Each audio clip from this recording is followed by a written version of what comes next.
Hello student, welcome to Apex Gurukul channel. जैसे हम स्थिर विद्युतिकी में लास्ट फर्स्ट चैप्टर स्टार्ट किया था और उस फर्स्ट चैप्टर में हमने फर्स्ट लेक्चर में हमारा विद्युत आवेश के बारे में पढ़ा था। विद्युत आवेश क्या था, विद्युत आवेश के प्रकार क्या हैं, विद्युत आवेश का मात्रक क्या है, ये सब हमने पढ़ा था। आज हम स्टार्ट करते हैं उसी के नेक्स्ट पॉइंट में, वस्तु का आवेशन। वस्तु का आवेशन का मतलब ये है कि वस्तु को हम किस तरह से आवेशित कर सकते हैं। तो यहाँ पर हम बेसिकली वस्तु को आवेशित करने की विधियों के बारे में पढ़ेंगे। तो हमारे पास वस्तु को हम तीन तरीके से आवेशित कर सकते हैं। पहली विधि है वो हमारे पास है घर्षण द्वारा। दूसरी विधि वह है वो हमारे पास है प्रेरण द्वारा। और तीसरी विधि जो है वो हमारे पास है चालन द्वारा। तो इन तीनों विधियों के द्वारा हम किसी भी अनावेशित वस्तु को आवेशित कर सकते हैं। ओके, तो तीनों के बारे में हम थोड़ा सा डिटेल में लेते हैं। तो देखें यहाँ पे फर्स्ट हमारे पास है घर्षण द्वारा वस्तु का आवेशन। घर्षण का मतलब हम सभी जानते हैं कि जब भी हम कोई भी दो वस्तुओं को आपस में संपर्क में लाते हैं तो उनकी सतह के मध्य घर्षण बल लगेगा, और घर्षण बल लगेगा तो उससे इलेक्ट्रॉनों का स्थानांतरण होगा और वस्तु है वो आवेशित हो जाएगी। तो देखो ये किस तरह से आवेशित होती है। तो घर्षण द्वारा आवेशन हम पढ़ें तो सिंपल अगर हम इसको परिभाषित करें तो सीधे शब्दों में लिख सकते हैं, जब दो वस्तुओं को परस्पर रगड़ा जाए तो इलेक्ट्रॉनों के स्थानांतरण से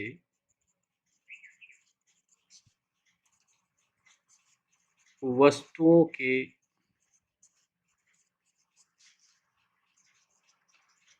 आवेशन को घर्षण द्वारा आवेशन कहते हैं। ओके, अब देखो जब दो वस्तुओं को हम आपस में पास में लाएंगे, यानी कि दो वस्तुओं को आपस में अगर हम रगड़ते हैं तो इलेक्ट्रॉनों का स्थानांतरण होगा और इलेक्ट्रॉनों के स्थानांतरण से वस्तु पर आवेश आ जाएगा। तो कल वाली वीडियो में या लास्ट लेक्चर में हमने पढ़ा था कि वस्तु आवेशित होती है, इसका जो मूल कारण है वो इलेक्ट्रॉनों का स्थानांतरण होता है, ये था। तो जैसे हमने एक एग्जाम्पल लिया था कि अगर हम एक प्लास्टिक के पेन को बालों में रगड़ते हैं और रगड़ने के बाद अगर हम उसको एक कागज के टुकड़े के पास लेके आते हैं तो ये दोनों एक दूसरे को आकर्षित करते हैं। अब आकर्षित कब करेंगे, जब प्लास्टिक पेन को हम बालों में रगड़ने पर मान लेते हैं इस पे कौन सा आवेश आ गया प्लस, और ये इस पे कौन सा आ जाएगा माइनस, तो इसकी वजह से ये आकर्षित होंगे।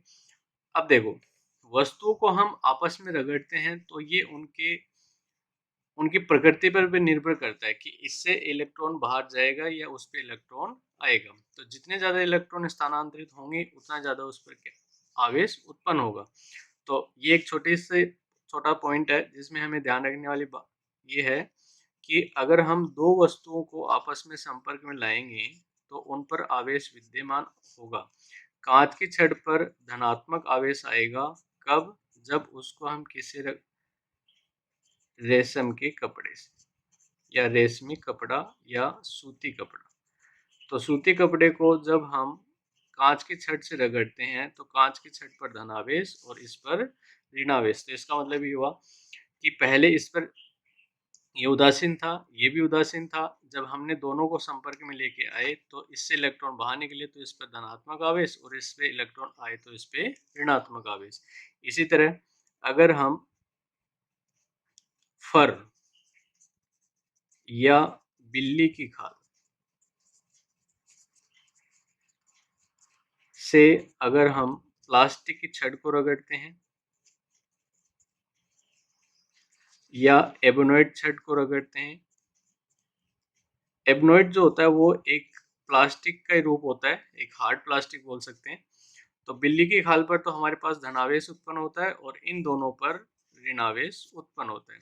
और इसी तरह अगर हम लें और ऊन ऊन को अगर ऊन के साथ अगर हम इन तीनों को संपर्क में लाते हैं, तीनों का मतलब प्लास्टिक छड़ हो गई, एबोनोइट छड़ हो गई, और इसी के साथ एक पेड़ की छाल होती है जिसको हम बोलते हैं एम्बर। इन तीनों पर ऋणात्मक आवेश आएगा और ऊन पर जो आएगा वो धनावेश आएगा। ठीक है, तो इसका मतलब ये हुआ कि दो अलग अलग प्रकार के पदार्थों को हम किसी अन्य पदार्थ से रगड़ते हैं तो रगड़ने पर इलेक्ट्रॉन स्थानांतरित होंगे और इलेक्ट्रॉन के स्थानांतरण से उन वस्तुओं पर आवेश उत्पन्न हो जाएगा। अब ये निर्भर करता है कि हम उन वस्तुओं को अलग अलग वस्तुओं से रगड़ रहे हैं तो उन पर अलग अलग आवेश विद्यमान होगा। कहने का मतलब जैसे कांच के छड़ को हम सूते कपड़े से रगड़ें तो इस पे प्लस और इस पे माइनस। अब जरूरी नहीं है कि कांच के छड़ को हम किसी दूसरी वस्तु के पास मिलाएंगे तो उस पर प्लस आवेश ही आए। ठीक है, तो उस पर ऋणावेश भी आ सकता है। ओके, अब देखो, घर्षण जितना ज्यादा होगा इलेक्ट्रॉन उतने ज्यादा स्थानांतरित होंगे और इलेक्ट्रॉन जितने ज्यादा स्थानांतरित होंगे वस्तु पर आवेश है उतना ही विद्यमान होगा। ओके, तो यहाँ पर एक क्वेश्चन जैसे जैसे पूछ लिया जाए, सूखे बालों की तुलना में, या डायरेक्ट ऐसे लिखें, गीले बालों में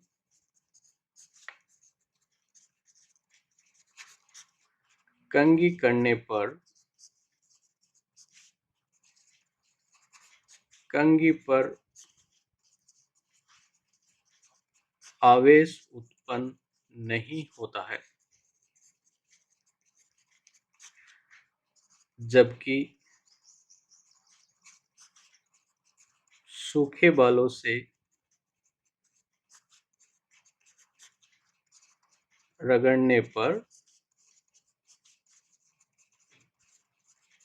आवेश उत्पन्न होता है।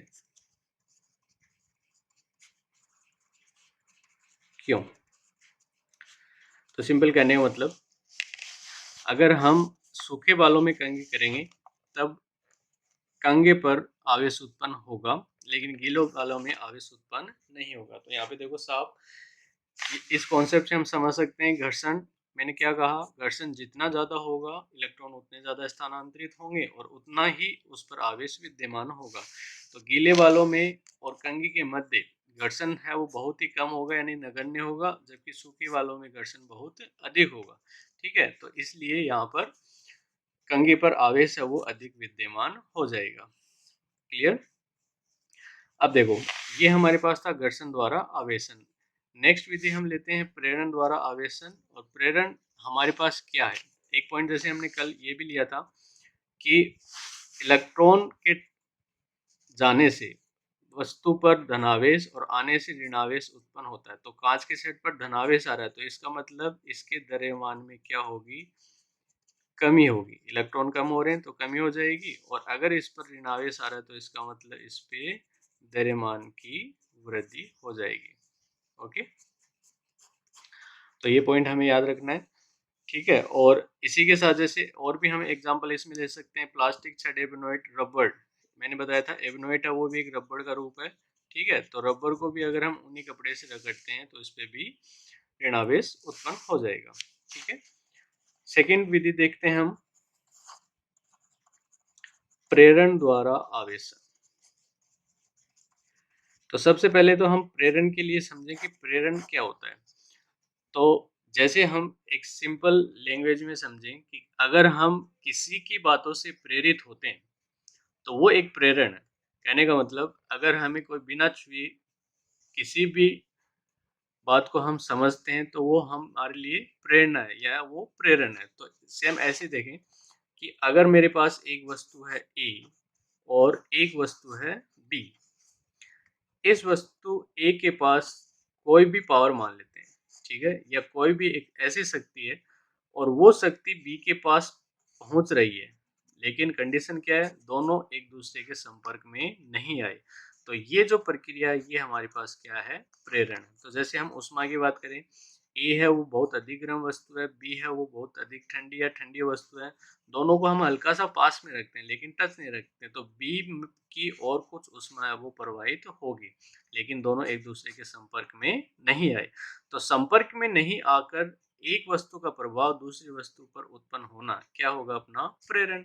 तो प्रेरण द्वारा आवेशन का मतलब समझ में आ गया होगा कि एक वस्तु आवेशित वस्तु से हम एक दूसरी अनावेशित वस्तु को आवेशित कर दें बिना स्पर्श किए, तो ये हमारी प्रक्रिया क्या होगी, प्रेरण द्वारा आवेशन। तो इसको सीधी भाषा में लिख सकते हैं, आवेशित वस्तु द्वारा या आवेशित वस्तु से अनावेशित वस्तु को बिना स्पर्श किए आवेशित करने की प्रक्रिया को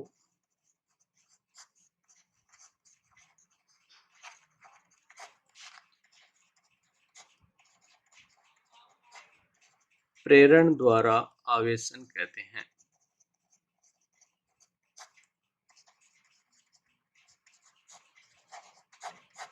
ओके, तो ये हमारे पास है प्रेरण द्वारा आवेशन। अब देखो ये एक इम्पोर्टेंट पॉइंट है, इस पे क्वेश्चन भी पूछ लिया जाता है कि किसी भी अनावेशित वस्तु को हम प्रेरण द्वारा किस तरह से आवेशित करेंगे। तो पहले हम एक छोटा सा एग्जांपल लें। क्वेश्चन ये है कि दो अनावेशित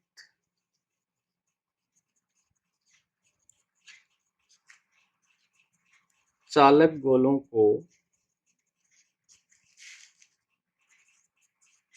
प्रेरण द्वारा आवेशित कीजिए। ओके, तो ये हमारे पास क्वेश्चन है। तो दो चालक गोले हैं और दोनों को हमें प्रेरण द्वारा आवेशित करना है। तो यहाँ पे देखें, एक सिंपल सा मेथड हम यूज में ले रहे हैं। मान लेते हैं कि हमारे पास दो चालक गोले हैं और एक हम मान लेते हैं x और दूसरा मान लेते हैं y। ओके, इनको हम एक कुचालक स्टैंड पे रखते हैं। कुचालक स्टैंड हम इसलिए ले रहे हैं कि अगर इन पर आवेश आएगा तो वो इस स्टैंड के द्वारा, अगर ये चालक होगा तो चालक तो आवेश यहाँ से पृथ्वी की ओर स्थानांतरित हो जाएगा। तो हमें आवेश इन्हीं गोलों पे रखना है, इसलिए हम इनको कुचालक स्टैंड पे रख रहे हैं। ओके, अब ये जो कंडीशन है ये हमारे पास क्या है, ये दोनों जो हैं वो अनावेशित गोले हैं। अब प्रेरण द्वारा इनको आवेशित करना है। तो प्रेरण द्वारा आवेशित करने के लिए देखो, प्रेरण हमें ये कहता है कि किसी भी दूसरी वस्तु को लाएंगे तो वो इनके संपर्क में नहीं आनी चाहिए। ओके, तो मान लेते हैं कि ये दोनों गोले x और y एक दूसरे से इस तरह से संपर्क में हैं और अनावेशित स्थिति में। अब मैं इनके पास एक छड़ लेके आता हूँ। अब हमें x पर धनावेश लाना है या y पे धनावेश लाना है, ये निर्भर करेगा इस छड़ पर। तो मान लेते हैं कि एक छड़ लेके आए और उस छड़ पर आवेश जो विद्यमान है वो प्लस आवेश विद्यमान है, या जैसे कांच की छड़ को हमने रेशम के कपड़े से रगड़ा और रगड़ने पर उस पर धनावेश आ गया। अब देखो, इस धनावेश के कारण हमने पढ़ा था कि हर वस्तु उदासीन होती है। तो इसका मतलब इस x के पास पॉजिटिव और नेगेटिव यानी धनात्मक और ऋणात्मक दोनों आवेश है, y के पास भी धनात्मक और ऋणात्मक दोनों आवेश है। तो इसका मतलब इस प्लस के कारण इस अक्ष के जो भी ऋणावेश हैं वो इस धनावेश की ओर आकर्षित होंगे और यहाँ पर कौन सा आवेश आ जाएगा, प्लस, बचा हुआ आवेश प्लस, और इस प्लस के कारण यहाँ पे कौन सा आवेश आ जाएगा, माइनस, और इस माइनस के कारण यहाँ पे कौन सा आवेश उत्पन्न हो जाएगा, प्लस। तो कहने का मतलब इस धनावेश के कारण x पर इस सतह पर ऋणावेश, और यहाँ से ऐसे भी समझे कि इलेक्ट्रॉन यहाँ पर आ रहे हैं तो इलेक्ट्रॉन की अधिकता के कारण यहाँ पर ऋणावेश और कमी के कारण यहाँ पर धनावेश। सेम प्रक्रिया y में होगी। ठीक है, अब देखो ये धनावेश और ये ऋणावेश एक दूसरे के पास में है तो दोनों एक दूसरे को क्या करेंगे, निरस्त करेंगे। तो यहाँ पे हम लिख सकते हैं छड़ के पॉजिटिव आवेश या धनावेश के कारण अक्ष पर ऋणावेश व y पर धनावेश प्रेरित होता है।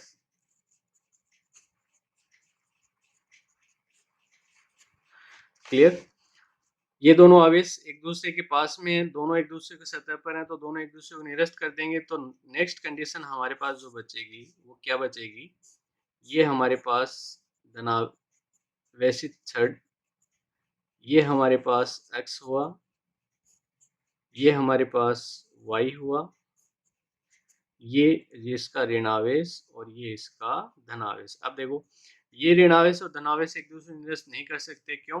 क्योंकि ये ऋणावेश इस प्लस से क्या है, जुड़ा हुआ है, आकर्षित है, ठीक है, और दोनों के मध्य दूरी है वो अधिक है। अब देखो अगर हम इनको हल्का सा अलग कर दें तो फोर्थ कंडीशन हम क्या ले सकते हैं, ये हमारे पास कांच की धनावेशी छड़, ये x, ये ऋणावेश, और इसको हल्का सा मैंने अलग कर दिया इसकी सतह से, राइट, और ये प्लस। अब इस छड़ को अगर मैं यहाँ से हटा देता हूँ तो छड़ को हटाएंगे तो क्या होगा, ये ऋणावेश और धनावेश एक दूसरे के से आकर्षित होंगे, तो आकर्षित होंगे तो देखो क्या होगा, छड़ को हटाने पर x व y के आवेश एक दूसरे की ओर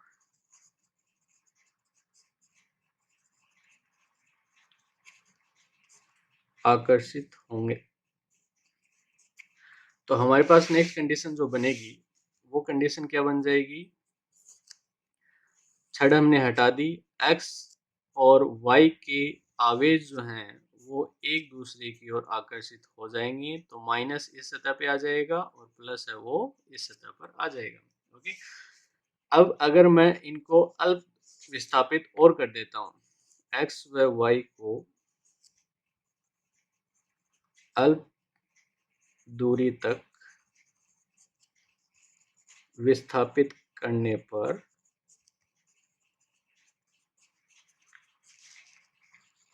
आवेश संपूर्ण गोलों में वितरित हो जाएगा। ओके, तो इसका मतलब इनको अगर हम थोड़ा सा और एक दूसरे से अलग कर दें तो उस स्थिति में x और y दोनों गोलों पर आवेश जो है वो समान रूप से वितरित हो जाएगा। तो देखो फर्स्ट कंडीशन और सिक्स कंडीशन दोनों की अगर हम तुलना करें तो फर्स्ट कंडीशन में हमने दोनों अनावेशित गोले लिए थे, यानी कि दोनों पर कोई भी आवेश नहीं था, और हमने इस चालक छड़ का उपयोग करते हुए, धनावेशित चालक छड़ का उपयोग करते हुए इनको हमने आवेशित किया, यानी कि x पर आवेश आता है मेरे पास ऋणावेश और y पर आता है हमारे पास धनावेश। तो ये प्रेरण प्रक्रिया, यानी कि प्रेरण प्रक्रिया में इस चालक छड़ को हमने स्पर्श नहीं किया, लेकिन इसका प्रभाव के कारण हम इन दोनों को आवेशित कर रहे हैं। तो ये जो प्रक्रिया होगी, ये कौन सी प्रक्रिया हमारे पास, प्रेरण की प्रक्रिया है। तो प्रेरण द्वारा हम आवेशित वस्तु को इस तरह से कर सकते हैं। अगर सिंगल एक चालक के लिए अगर बात की जाए तो उसको भी हम आवेशित कर सकते हैं। अगर आपसे कहा जाए कि मान लेते हैं कोई भी एक चालक गोला है, चालक गोले ए को प्रेरण द्वारा धनावेशित कीजिए।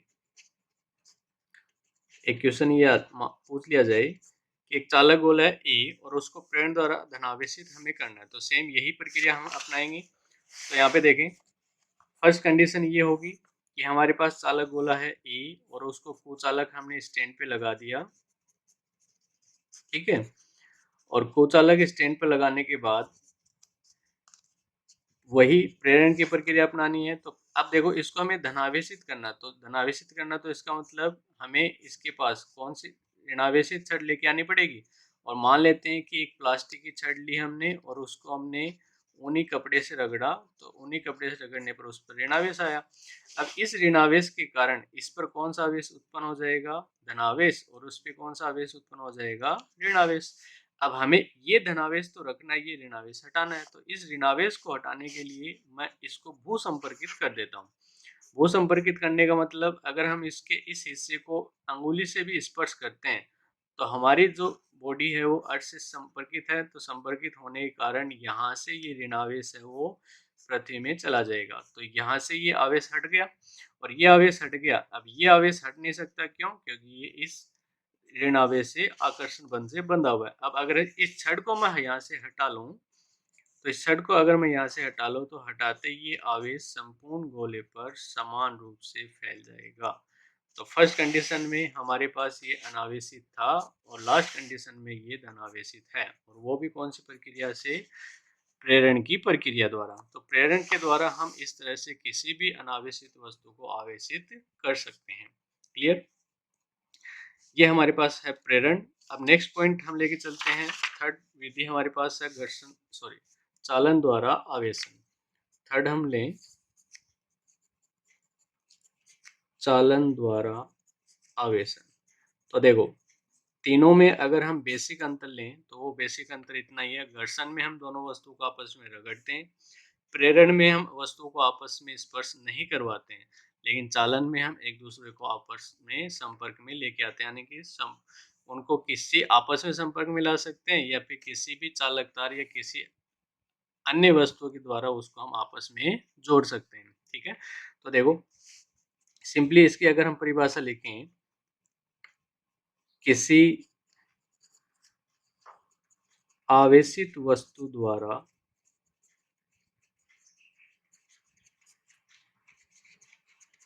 अनावेशित वस्तु को आपस में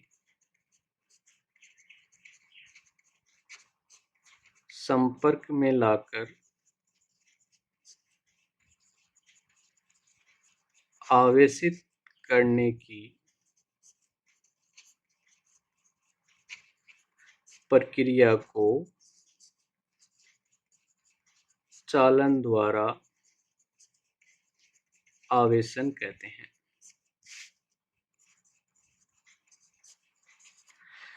तो देखो, लास्ट वाली कंडीशन और इस कंडीशन बस इतना सा फर्क है, तो कि लास्ट प्रेरण में हम दोनों को आपस में संपर्क में नहीं लेके आ रहे हैं और यहाँ पर हम इनको आपस में संपर्क में ला रहे हैं। एक पॉइंट और मैं बता देता हूँ कि जब हम चालन द्वारा आवेशन करते हैं तो उस कंडीशन में, उस स्थिति में आवेशित वस्तु का आवेश अनावेशित वस्तु पर समान रूप से वितरित हो जाता है। कहने का मतलब, अगर मान लें कि हमारे पास एक वस्तु है, एक ए, और उस पर धनावेश है, ये मान लेते हैं 6 हमारे पास धनावेश है, और एक वस्तु है बी जो क्या है हमारे पास अनावेशित है। ठीक है, अगर हम इन दोनों को संपर्क में लाते हैं तो नेक्स्ट स्थिति हम ये लें कि अगर हम इन दोनों को संपर्क में लेके आए, तो संपर्क में लाने पर ए और बी को संपर्क में लाकर अगर हम इन दोनों को अलग करते हैं, तो अलग करने पर हमें ये स्थिति दिखाई देगी, और वो स्थिति ये होगी कि हमारे पास इस पर +3 और इस पर भी +3, तो यानी कि आवेश है वो समान रूप से वितरित हो जाएगा। ठीक है, तो ये हमेशा ध्यान रखना। इस पे न्यूमेरिकल पूछे जाते हैं कि जब भी हम दो वस्तुओं को आपस में संपर्क में लाएंगे, अब यहाँ पे तो देखो कि आवेशित और ये अनावेशित है, तो संपर्क में लाए तो आवेश है वो समान रूप से वितरित हो जाएगा। अगर दोनों पे आवेश है तो भी आवेश है वो समान रूप से वितरित होगा। तो यहाँ पे देख, अनावेशित वस्तु थी और उसको हम संपर्क में लाकर और उसको हमने क्या किया? आवेशित किया। तो ये हमारे पास चालन या स्पर्श द्वारा आवेशन हो गया। अब इसी पे देखो एक छोटा सा क्वेश्चन या एग्जांपल लें कि आपको क्वेश्चन दिया हुआ है, हमारे पास एक वस्तु है ए और ए पर आवेश है Q, एक आपके पास वस्तु है बी और उस पर भी आवेश है Q, और एक तीसरी वस्तु है सी और उस पर आवेश जो है वो नहीं है, यानी कि वो अनावेशित है, उस पर आवेश का मान है वो 0 है। ठीक है, अब आपसे कहा जाए कि फर्स्ट कंडीशन ए और सी को हम संपर्क में लाएंगे और उसके बाद बी और सी को संपर्क में लाएंगे, तो अंतिम स्थिति में ए बी सी पर आवेश कितना बचेगा? ठीक है, तो फर्स्ट कंडीशन क्या है? ए व सी को संपर्क में लाने पर, तो ए और सी को संपर्क में लाएं तो ये कंडीशन हमारे पास, ये तो हमारे पास हो गया ए इस पर आवेश है Q, और ये हमारे पास हो गया C जिस पर आवेश है 0। अब देखो मैंने क्या बताया कि जब भी दो चालक गोलों को हम संपर्क में लाएंगे तो कुल आवेश का आधा दोनों पर वितरित हो जाएगा। तो कुल आवेश यहाँ पे दोनों को 6 + 0 6 और 6 का हाफ ये हो गया 3। यहाँ पे कुल आवेश है वो कितना है Q, और दोनों को अगर हम अलग अलग करेंगे तो अलग अलग करने पर दोनों पर आवेश जो है वो कितना बच जाएगा, A पे तो बचेगा Q/2 और C पर भी बचेगा Q/2। ठीक है। अब थर्ड कंडीशन, नेक्स्ट कंडीशन आपको क्या दी है, अब बी और सी को आपस में संपर्क में लाना है। तो बी और सी को संपर्क में लाएंगे, सी को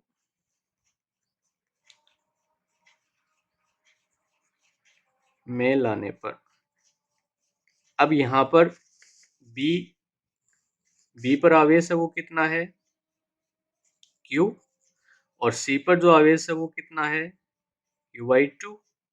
ओके, तो दोनों का अगर हम ऐड करें तो कुल आवेश का आधा हमें मिल जाएगा। तो B और C, तो कुल आवेश यहाँ पे कितना हो जाएगा Q + Q/2 3Q/2, और इसका आधा जो बनेगा वो कितना बनेगा 3Q/2 का हाफ, तो ये हमें मिल जाएगा 3Q/4। तो B पर आवेश आएगा वो कितना आ जाएगा 3Q/4, और C पर भी आवेश आएगा वो कितना आएगा 3Q/4। तो अंतिम स्थिति में A पर तो आवेश बचेगा Q/2, B पर बचेगा 3Q/4 और C पर भी बचेगा 3Q/4। क्लियर। तो जब भी हम दो आवेशित या एक आवेशित और एक अनावेशित वस्तु को संपर्क में लाएंगे तो आवेश इस तरह से समान मात्रा में वितरित हो जाएगा। इसी तरह एक एग्जांपल और ले सकते हैं। अगर मान लेते हैं कि एक वस्तु है मेरे पास A जिस पर आवेश है +3Q, एक वस्तु है B जिस पर आवेश है -3Q, और दोनों को अगर हम संपर्क में लाकर अलग करते हैं तो दोनों को संपर्क में लाके अलग करेंगे तो दोनों पर कुल आवेश +3Q -3 दोनों निरस्त हो जाएंगे, और निरस्त हो जाएंगे तो दोनों पर आवेश जो बचेगा वो बचेगा 0। तो Q का जो मान होगा वो कितना होगा 0 होगा। ओके, तो ये हमारे पास 3 विधियां थी, तीनों विधियों से हम वस्तु को आवेशित कर सकते हैं। इस टॉपिक से संबंधित कोई भी सवाल है, कोई भी डाउट है तो कमेंट में जरूर लिखें। चैनल के साथ कंटिन्यू बने रहिए। नेक्स्ट लेक्चर में हम पढ़ेंगे कि किसी भी वस्तु पर जो आवेश होता है तो आवेश के गुणधर्म क्या होते हैं, और उन गुणधर्म से हम कुछ क्वेश्चंस भी लेंगे जो हमारे लिए काफ़ी इंपॉर्टेंट है बोर्ड एग्जाम्स के लिए भी और कॉम्पिटिटिव एग्जाम्स के लिए भी। Okay, thank you.